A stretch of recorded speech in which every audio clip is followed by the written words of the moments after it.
आप कहेंगे क्यों नहीं होता? तो मैंने कहा था 22,000 के सामने है कोई खौफ नहीं। गौसे पाक 40 डाकू के नरके में है, बेखौफ है कि नहीं? गरीब नवाज पृथ्वी राज के सामने है, बेखौफ है कि नहीं? चटियल मैदान में बेखौफ, पहाड़ के घाटी पे बेखौफ। आप यही कहेंगे ये इसलिए बेखौफ है कि ये अल्लाह से डरते हैं। जब नमाज का वक्त होता है लोटे उठाते हैं, मुसल्ला बिछाते हैं, नमाज फजर पढ़ते हैं।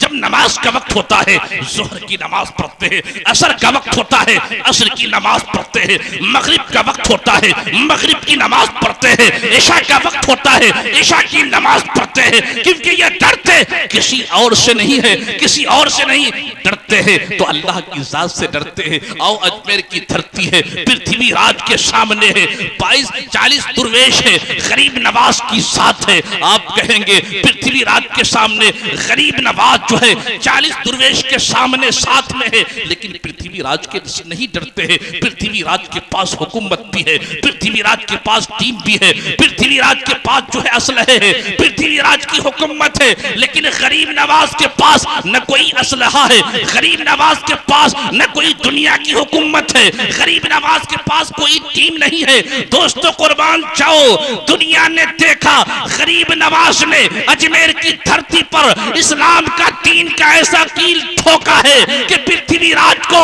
यानी झुकना पड़ा, गरीब नवाज के कदमों में सर को डालना पड़ा।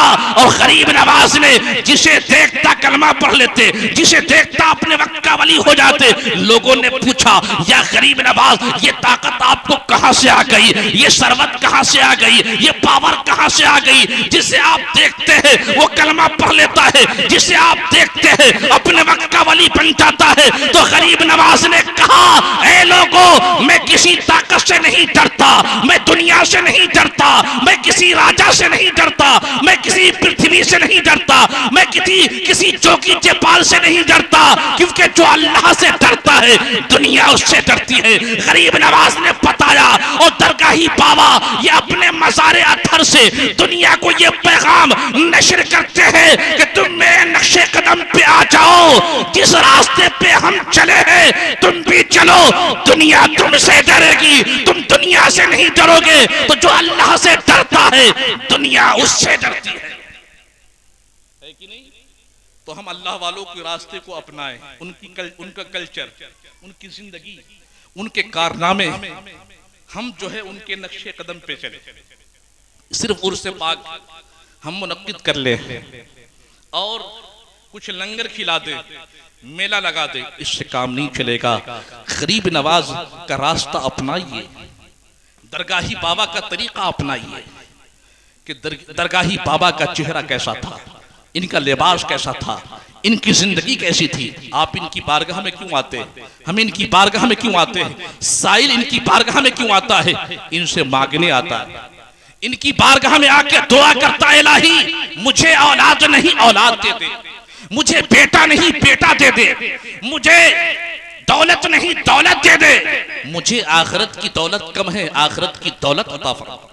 इनके चौखट पे आता है, इनके दरवाजे पे आता है। मैं आपसे कहूंगा कि आपके मोहल्ले में मस्जिद है, आप वजू करके आप मस्जिद में चले जाएं, 2 रकात नमाज पढ़े, आप दुआ मांगे तो आप दुआ मांगेंगे तो आप कहेंगे हमने दुआ मांगी थी, अपने मोहल्ले की मस्जिद में गए थे, मैंने वजू किया था, मुसल्ले बिछाया था, लेकिन मैं अल्लाह की बारगाह में हाथ उठा के दुआ मांगी थी, मैं औलाद मांगा था, औलाद मिली नहीं, मैं माल मांगा था, माल अल्लाह ने अता नहीं फरमाया, मैं दीन मांगा था, दीन नहीं अता फरमाया।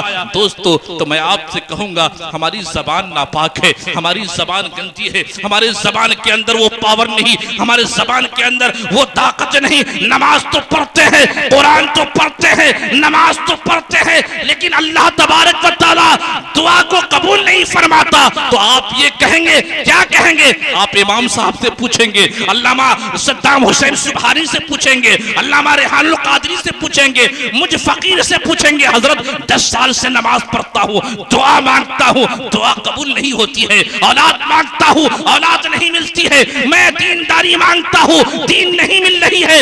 या मेरे मशाइख, मेरे इमाम बता दिया जाए, लेकिन जैसे ही अजमेर पाक कोई जाता है, गौसे पाक की बारगाह में जाता है, करबला मोहल्ला जाता है, मदीना तैयबा जाता है, मखदूम बिहार की बारगाह में जाता है, आला हजरत के चौखट पे जाता है, दरगाही बाबा के चौखट पे जाता है, मस्तान नूरुल हुदा चिंतामनपुर के चौखट पे जा करके जब उनके वसीले से दुआ मांगता है तो अल्लाह ताला उसकी दुआ को कबूल कर लेता है। तो अब आपको ये जवाब दिया जाएगा, ये कहा जाएगा, क्योंकि जबान अपने लिए गंदी है, लेकिन जैसे ही अल्लाह वालों की बारगाह में आओगे, उनके चौखट पे आओगे, अब उनसे कहोगे या दरगाही बाबा दुआ कर दीजिए, हम बीमार है शिफा मिल जाए, बे औलाद है औलाद मिल जाए, बेरोजगार है रोजगार मिल जाए, बेजमीन है जमीन मिल जाए, बेघर है घर मिल जाए। तो ये अल्लाह के दोस्त है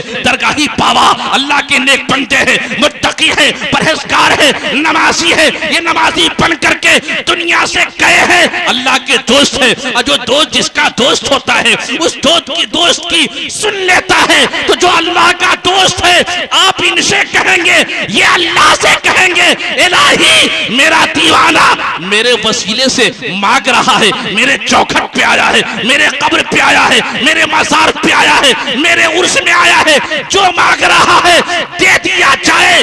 दरगाही बाबा जब अल्लाह की बारगाह में आवाज को बुलंद करेंगे, हाथ को उठाएंगे, कहना आपका काम होगा, दुआ कबूल करना रब्बे कायनात का काम होगा, मांगना आपका काम होगा, देना इनके वसीले से रब्बे कायनात का काम होगा। इस मरकज का इस इलाके में नाम रोशन हो, जैसे दरगाही बाबा का नाम रोशन है कि दरगाह मोहल्ले में मलाही के सरजमीन पे एक वली लेता है, एक कुतुब लेता है, एक अब्दाल लेता है, जिनका नाम दरगाही बाबा है।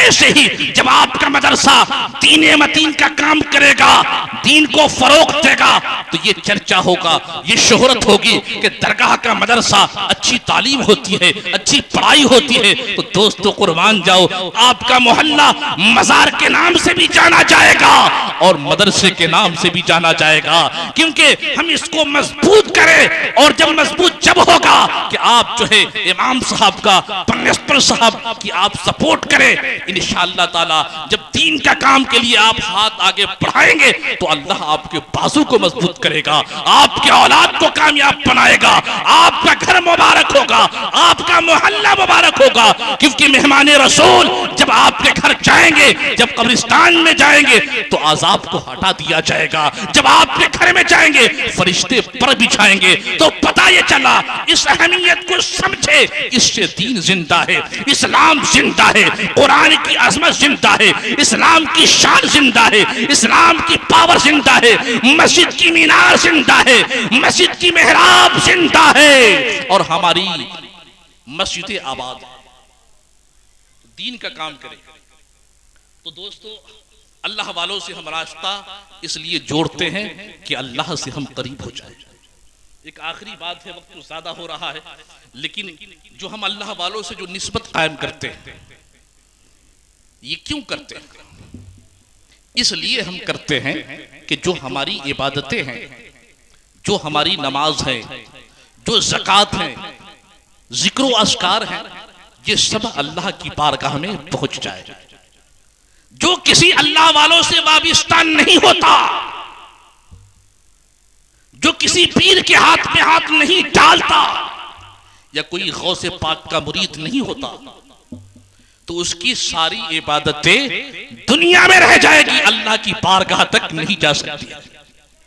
आप कहेंगे कैसे? आप कहेंगे कैसे? क्योंकि हमारी इबादतें कभी भी बर्बाद हो सकती है। और कुरान में है, इन्न शैताना लिल इंसान अदुव्वुम मुबीन, है कि नहीं?